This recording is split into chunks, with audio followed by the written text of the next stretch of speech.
It is just 4 o'clock in the afternoon, and it looks like this.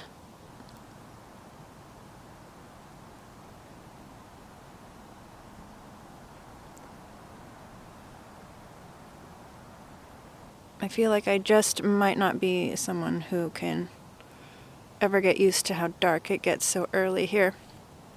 But anyways, I was dealing with the chickens today, cleaning their chicken coop and giving them some feed and so forth. Anyways, I was giving them some feed, was filling their feeder with like this pellet-shaped chicken feed, and in the feeder I found something amongst all the pellets, and it was very peculiar.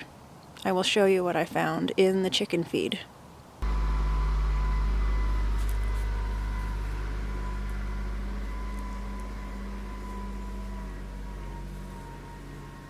They're like these plastic beads, and I don't know where they came from, but it was very peculiar.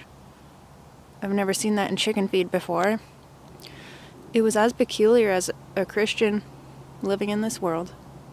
Anyways, I'm out here in the garden and I am collecting some kale to eat with dinner tonight. And for dinner tonight, I went the super easy route and bought a frozen lasagna at the store because I don't feel like cooking. I don't really ever feel like cooking, but there's some kale in the garden, and I'm collecting some to cook and have with dinner. Kale is about the only thing that is really growing in the garden still. It's so cold outside now. Actually, I guess there's still a rosemary plant here. There's some carrots in the ground. They're not really growing, but they're there, already grown. And some scraggly looking green onions. But other than that, there's not really a lot growing in the garden anymore, but this kale seems to do well in cold weather.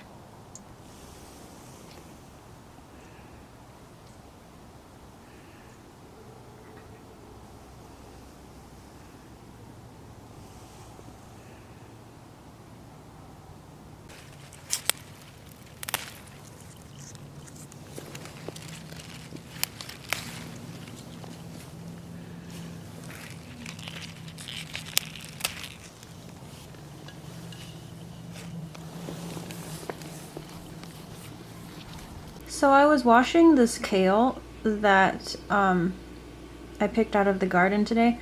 I was washing a bunch of it, and this one had something on the back right here. It looks like a caterpillar in some sort of webbing. Interesting. I don't think I've ever seen that on... Actually, I don't think I've ever seen that on anything. A caterpillar in this weird, like, spider web type of covering.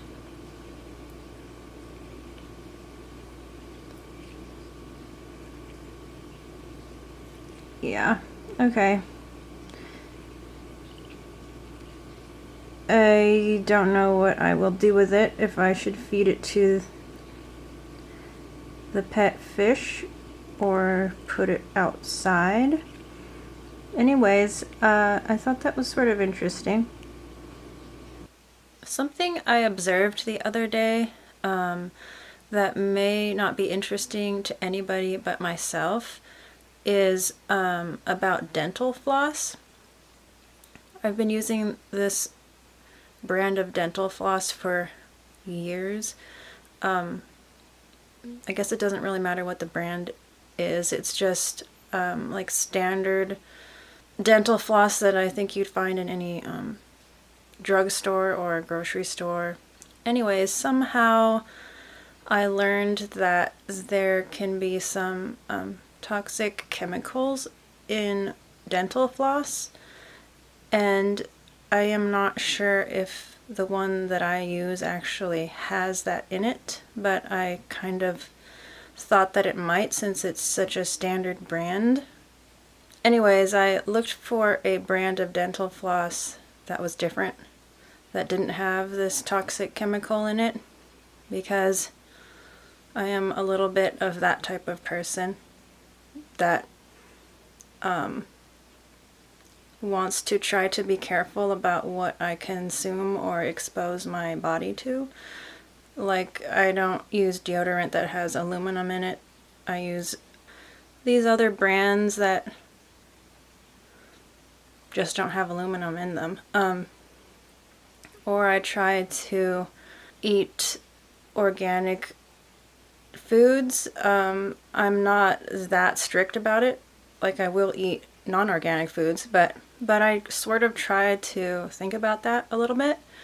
And so, okay, so back to the dental floss. I found some dental floss that didn't have this toxic chemical in it, and that's why I purchased one unit of this dental floss to try it out. And it's been sitting around for months now because I wanted to use up the rest of the dental floss that I had already opened. But just the other day, I decided to try the new floss, and I was surprised. I thought it was very interesting that, setting aside the toxic chemical part, like setting aside whether it has toxic chemicals or not, this floss, the floss that doesn't have the chemical in it, it just works better. It just works way better. And I was surprised about that because I thought floss was floss and there wasn't a lot of quality differences between brands, but there is, apparently. That's something I learned. And I thought that was very interesting because it worked way better, and I like it way better. Unfortunately, it costs significantly more than the standard floss I was using, but a lot of times you do get what you pay for. You do get what you pay for, and I don't know whether I should feel encouraged about that or discouraged about that, or if I should feel neutral about that, that typically if you pay more for something, it's probably better. I have experienced that with shoes, that's for sure, the quality of shoes. If you purchase shoes that cost more, they last longer and are more comfortable. I just didn't think that that would be the case for dental floss, but I guess it is. This is the brand I was using for years, and if I didn't have anything else to compare it to, I would have thought it worked just fine. But this is the other stuff, and this feels like an advertisement or something, but it's really not. It worked way better. I think it's because the strand of floss was a little bit thicker, and so it cleaned better between your teeth. And this part doesn't really matter, but like, I was looking at these pretty closely, and like the design of these little containers they're in, even that looks different.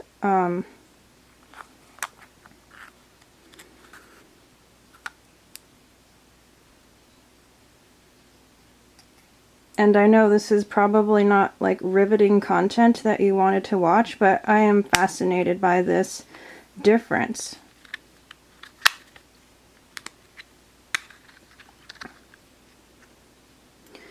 Like, look how they designed this little curved part there, so that when you go to rip a piece of floss out, your finger can like fit under there and grab the strand of floss.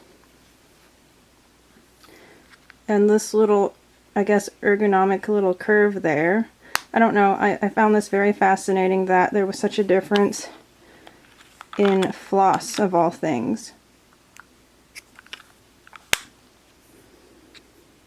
Like I said, this one cost way more than this one, and you get less in this. However, I don't know, if I take the time to floss my teeth anyway, I'd rather do a better job at it and enjoy the process a little more than taking the time to floss my teeth and feel like I'm not doing as good of a job and potentially exposing myself to harmful chemicals.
It's after 10 p.m. now on Friday, and it was a pretty good day, busy all day. This morning I was thinking about what I said yesterday in the garden when I was picking the kale, and how I said that the kale is pretty much all that's growing in the garden right now, and how the carrots that are in the garden are already grown. They're just sitting in the ground. And I thought, this morning I was thinking about that, and I thought how as Christians we're never really already grown. There's always some kind of growing to do. You never reach a point where you've like arrived and you're now a finished product. There's always growing to do. And I'm not sure where I'm going with that, except that realizing that can help to keep you humble, that you always have something to learn, something to grow in, something to be more like Jesus in. This evening I went into town and went back to what I'm calling a coffee shop, although I realized that it's more like a wine bar. That's why there's all these bottles of wine on the shelves in there, but I think of it more as a coffee shop. There was no bossa nova music playing tonight, so it was quiet in there, but I went there with a couple people and we sat and had something to drink. In the past and this evening when I went there, I really like this mocha that they make. It's really good, and last couple times I had it I was able to tolerate it pretty well, but tonight I was not. I don't typically drink coffee. It's not my favorite drink, and even though being born and raised in Seattle, I'm still not a coffee person, but I mainly don't drink it because I don't feel like I need to, and also it tends to not make me feel very good. Like it gives me a slight headache. But anyways, the last couple times I had this mocha that was really good at this coffee shop, I was able to tolerate it pretty well. But tonight, after I drank it, I didn't feel very well. I had a slight headache, and I think next time I will not drink that.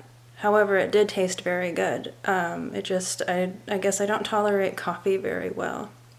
I'm not sure how people who drink it daily or drink like multiple cups of black coffee a day, I'm not sure how they can do it. And then after that, I walked over to a candy shop in town. It was only like a block and a half away from the coffee shop. It was a candy shop. So I went in there and got a couple items to use for Christmas gifts. And then I came home and had dinner. Earlier today I was dealing with the chickens. I gave them more feed.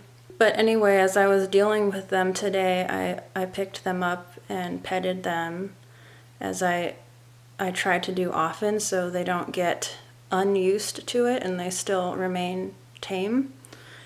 And I noticed almost every time I pick up the hens and pet them, they're calm and they're okay with that, but almost every time that I put them down, like I start to put them down back on the ground, they want to start to they start flapping their wings and get agitated as I'm putting them back on the ground.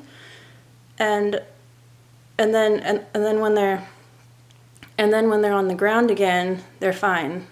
They're not afraid. They're like completely fine. But in that action of me putting them on the ground, they start flapping their wings and like they're not happy about that. But the rooster, when I'm holding him and then I put him back on the ground, he's completely calm. He doesn't want to flap his wings. He just sits completely still until I put him on the ground, and then he goes about his business. But it's been interesting to observe the differences between the chickens.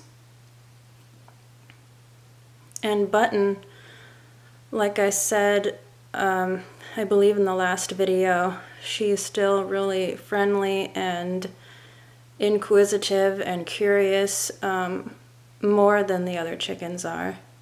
When I was holding the rooster and petting him, like on his head and on his neck, I was petting him and I saw that he was starting to fall asleep.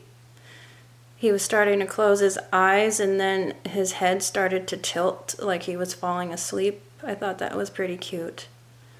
I'm really happy that he turned out to be a mellow rooster. He does crow, but not incessantly, and it's not super loud, which is nice. And he's just really mellow. Like, even when I open up their pen to let them out and let them roam around the yard, he's like the last one to leave the pen. He's not as super excited to leave the pen like the hens are. And overall, he's just really calm. I don't think I've ever had a rooster that calm, and I'm happy that he is that way. Funny as it sounds, I enjoyed hanging out with the chickens today. I don't know if that sounds strange or not. It kind of sounds strange, but I've always liked animals. Generally, they're more peaceful to me to be around than people are. Their behavior, to me anyway, has always been generally predictable. Whereas sometimes people act in really bizarre ways. And ways that seem almost incomprehensible.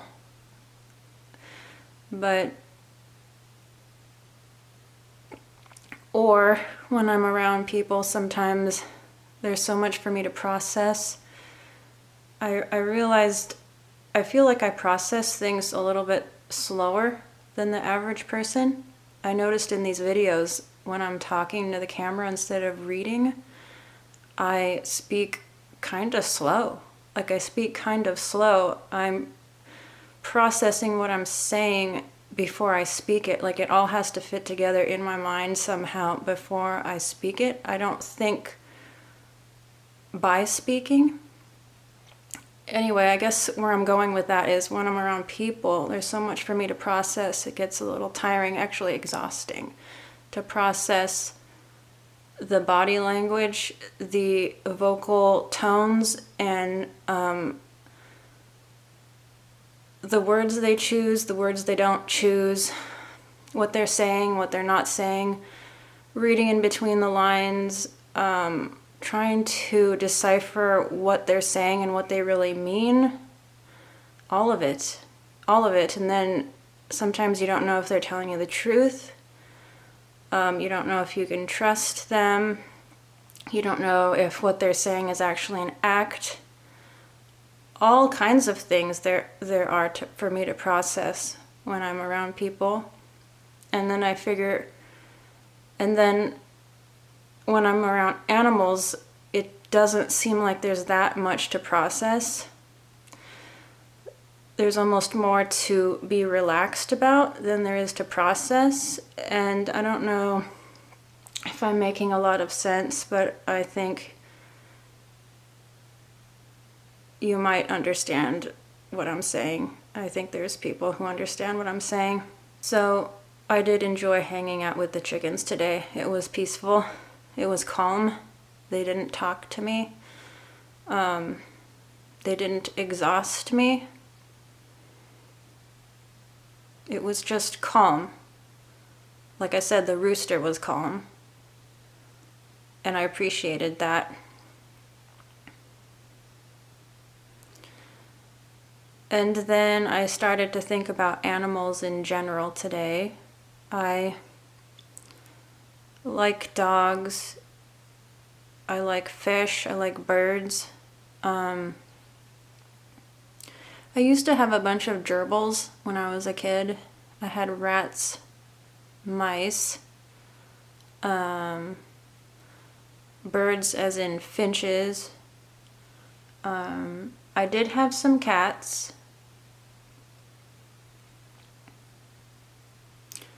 I'm trying to think of what else I had.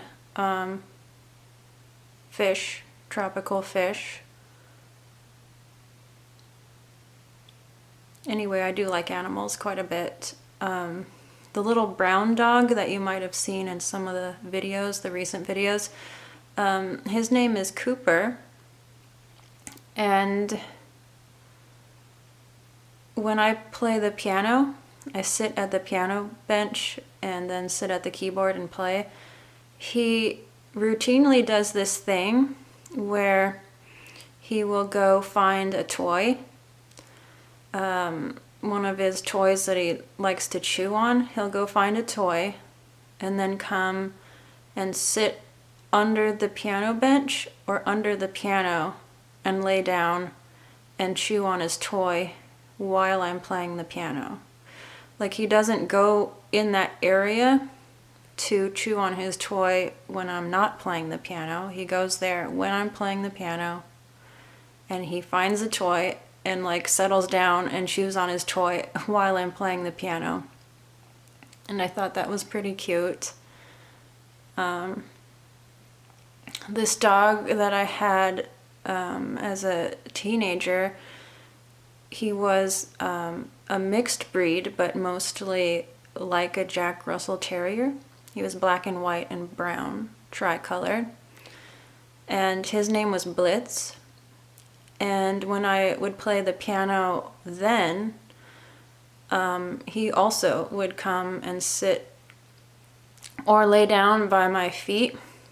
He would come and lay by my feet at the piano and just hang out there while I was playing the piano. And sometimes he would lay down and then rest his head on my foot, the foot that I was using to use the pedal. And you know, when you're playing the piano and you use the pedal, your foot is frequently raising and lowering the pedal. And so when he would rest his head on my foot, I would use the pedal, and his head resting on my foot would also go up and down. And I thought that seems like it would be very uncomfortable and not that conducive to sleeping, but he would rest his head on my foot that was going up and down when I was using the pedal, and he'd just lay there with his head on my foot. That dog was such a character, a really energetic dog. He was crazy about rodents and squirrels. I believe the Jack Russell Terrier and I believe the Jack Russell Terrier, as well as a lot of terriers in general, were meant and like bred for eradicating rodents and rats and such. And that trait really, really shone through in Blitz. He was really a great little dog. He was, like I said, such a character, and he'd follow me around everywhere. He lived to be 16 years old. While I was at the candy shop this evening, like I said, I bought a couple items for Christmas gifts. So I went to go pay for them, and the girl behind the counter, like the cashier, she complimented me on my eyebrows. And I said, thank you. I think that's probably what you should say if you're complimented. I mean, I guess I appreciated it. It doesn't really matter to me one way or another, but I don't want to like brush off someone's compliments. I want to at least be appreciative of their efforts in complimenting.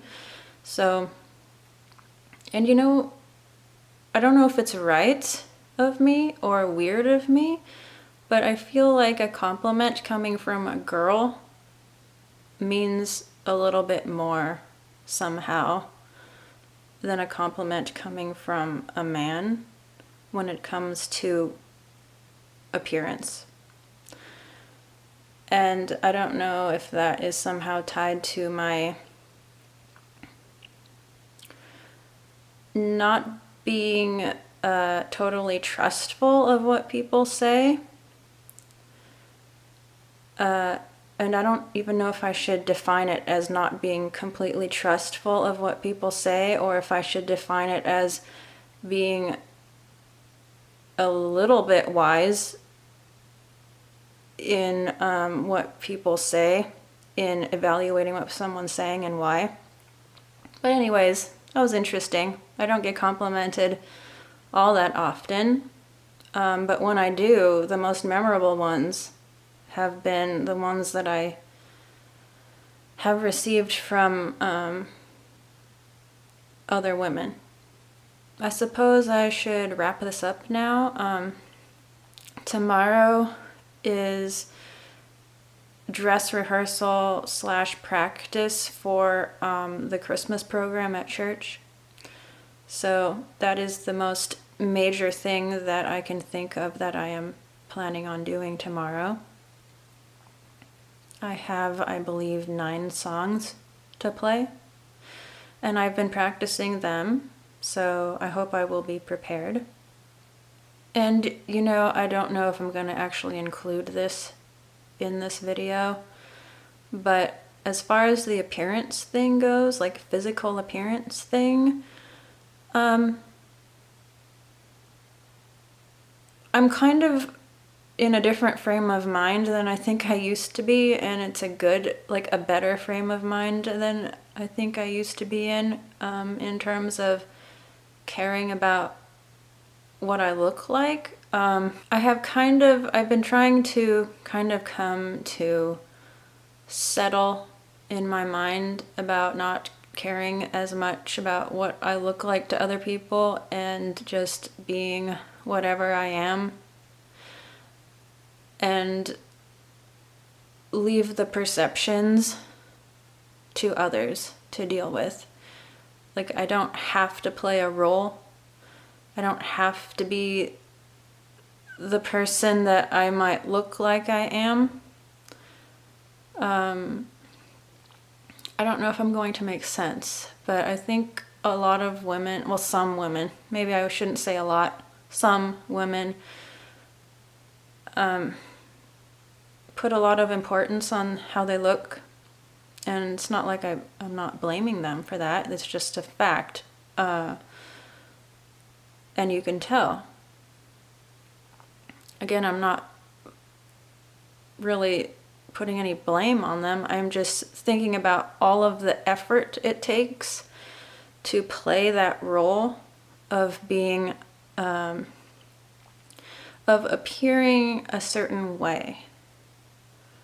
Having your hair a certain way, having your face a certain way, having your clothing a certain way consistently. That's a lot of effort. I mean, to me, it's a lot of effort. And I'm trying to settle into not caring so much anymore, and like leaving that role to other people, because they are most welcome to carry that burden and hold that type of effort in that direction in their life. I am most willing to pass that mantle and that job and that role to other people, to other women. They are welcome to it. I guess that's what I'm trying to say. And then I feel like then I don't have to be that. I don't have to be that one way or another, but mentally it's helping me to just say other people, other women, if they choose to, can be that, and I will not have to. Like, they can be that. They can be that person that puts a lot of effort into what they look like. And then I don't have to. I don't know if that seems backward, but it's actually helping me. Like, basically like leaving that job to someone else. Like, I'm not interested in competing in that arena at all. I am not interested in competing in the appearance arena at all, because I wouldn't win. I would not win, so why even compete? I'll just be whatever I am on my own and leave the competition to other people. And then that makes me also feel more peaceful. That's not to say that I want to look like something that the cat dragged in, but you know what I'm saying? I don't want to put that much effort into it in my life. I'd rather direct my efforts in other directions. So that's been something I've been thinking about recently. And some additional thoughts on the whole competition thing. I don't want to compete. I just want to be me.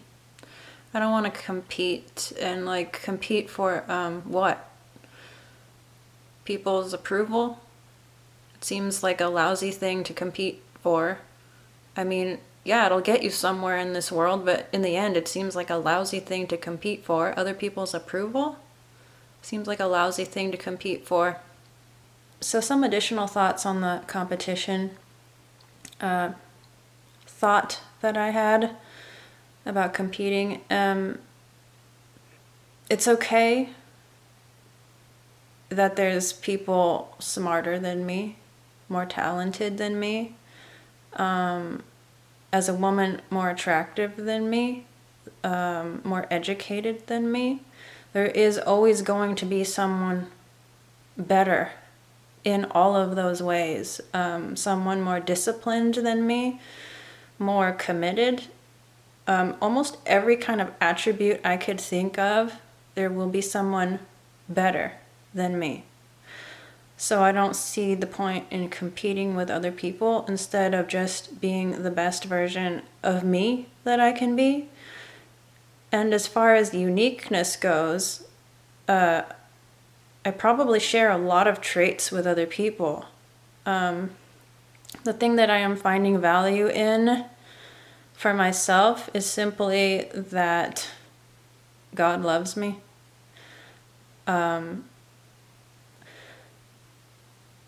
And even though I probably do share a lot of traits with a lot of other people, each of us is in some way unique and uniquely created. So I find value in that, but mostly I find value in that God loves me. And that means a lot. It sounds so flippant. It sounds so almost cliche for a Christian to say that God loves you, God loves me. But as I continue on in life, I realize how much I depend on His love.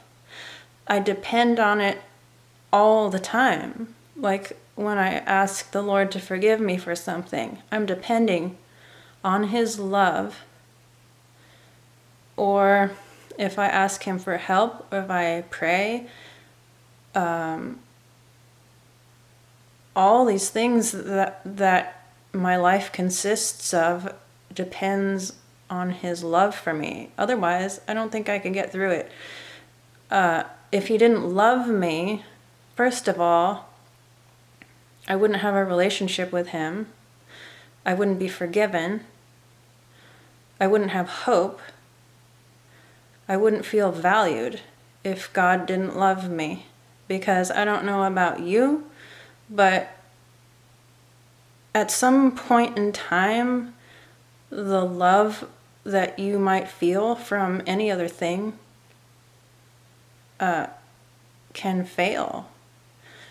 His love is the only thing that seems completely secure. And when I say that, I'm not saying that all the time I feel completely assured that He loves me, but I know that He does. Like, I might not feel like it, especially when I screw up and I'm like, oh great, does God love me now because I screwed up so bad? That's how I feel. I feel like I'm questioning it, but down deep inside, I know He does. Thank God, I know He does. So I'm kind of more focused on that in feeling valuable as a person, that God loves me. I don't really want to stake my value on anything else. Nothing else seems as secure and as safe and as sure. Somehow I will take that subject and roll it around to why I'm even doing these YouTube videos. If you only knew the struggle of doing these YouTube videos, and not just struggle within myself, but outside struggles. The only reason why I'm doing these YouTube videos is because I felt led to by the Lord, and as imperfect as they may be, I want to be available to the Lord, that if He wants to say something, communicate something, share something, that I am some kind of conduit for Him to use, some kind of conduit for Him to express Himself through. Otherwise, I would never be doing these YouTube videos. I would never be doing these YouTube videos. I know the kind of person I am. I'm not the type of person to want to talk to a camera or talk to people or be even seen by people. I don't even make eye contact with people in the grocery store. That's how much I don't like to be the focus. The other day I was telling somebody that I feel like I was built to be a hermit. So no, I wouldn't be doing these YouTube videos otherwise. I just feel like I have been somehow led to. And the things that I say that are of any substance are definitely not coming from me. No, I am not. This is like the most opposite thing for me to do, personality-wise. And the thing about not making eye contact with people in the grocery store is not like because I hate people or something. It's just I don't want to be social. I am also one of those people who does the self-checkout at grocery stores, and I was elated when that became available.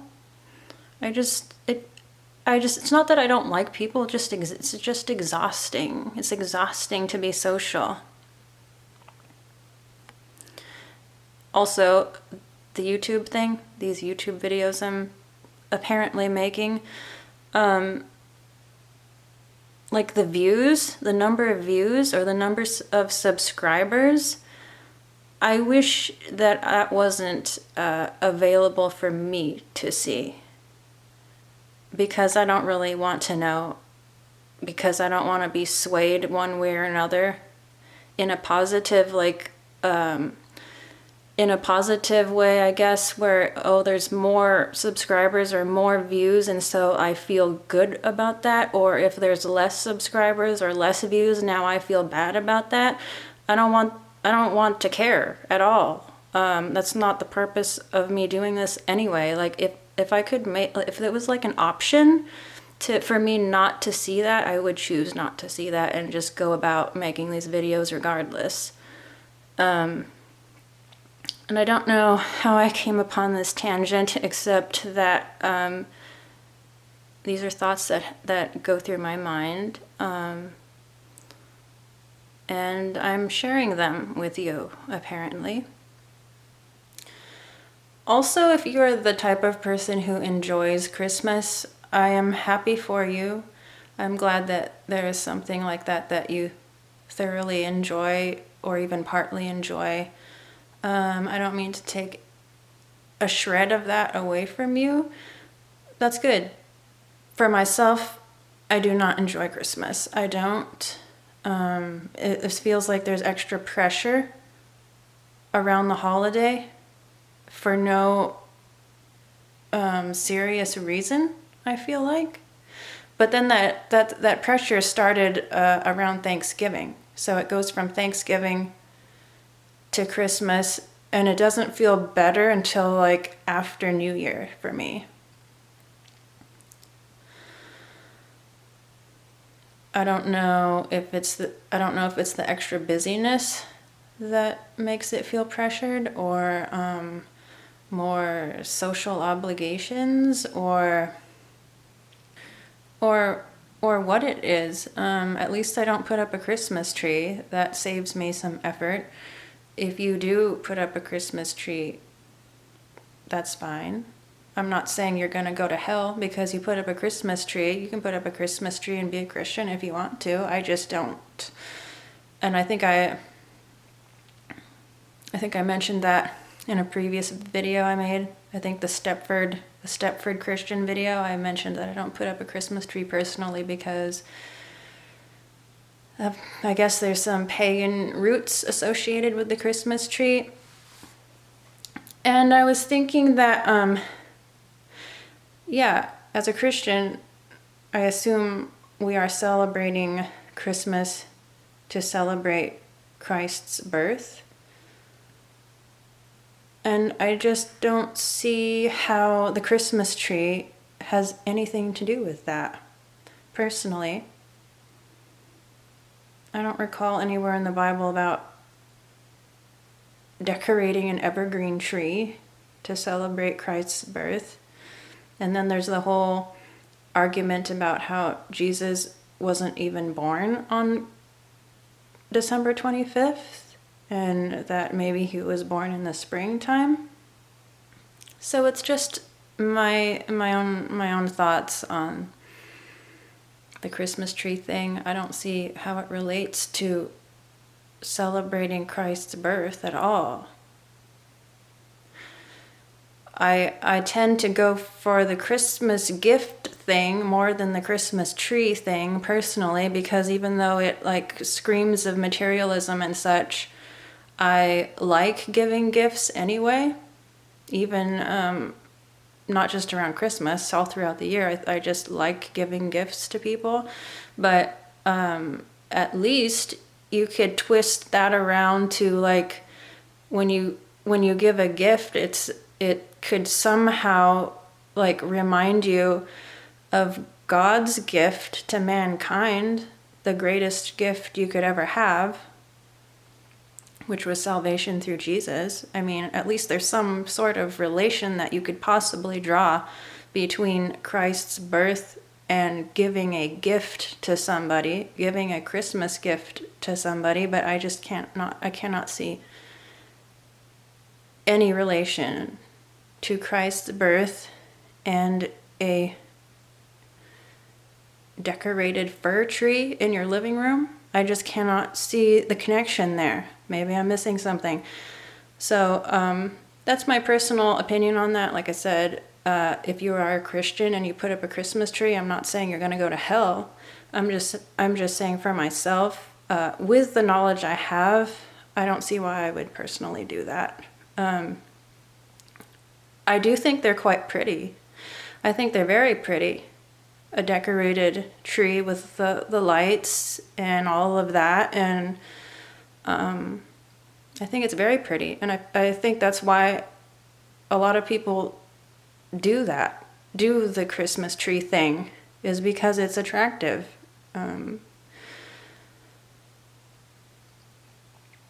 But this is just all a bunch of thoughts that paint a picture of how I'm just not into this whole holiday thing. I'm not into this holiday thing, and I think I better end this late night ramble now. My battery is getting low, and it's also getting late. So I will end here, and I will probably see you in some of tomorrow's video footage.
I found some clumps of this fir out here on the ground.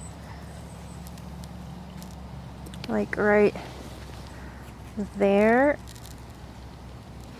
And over here. I'm wondering what kind of animal had a bad night. I don't know if that's rabbit fur or what, but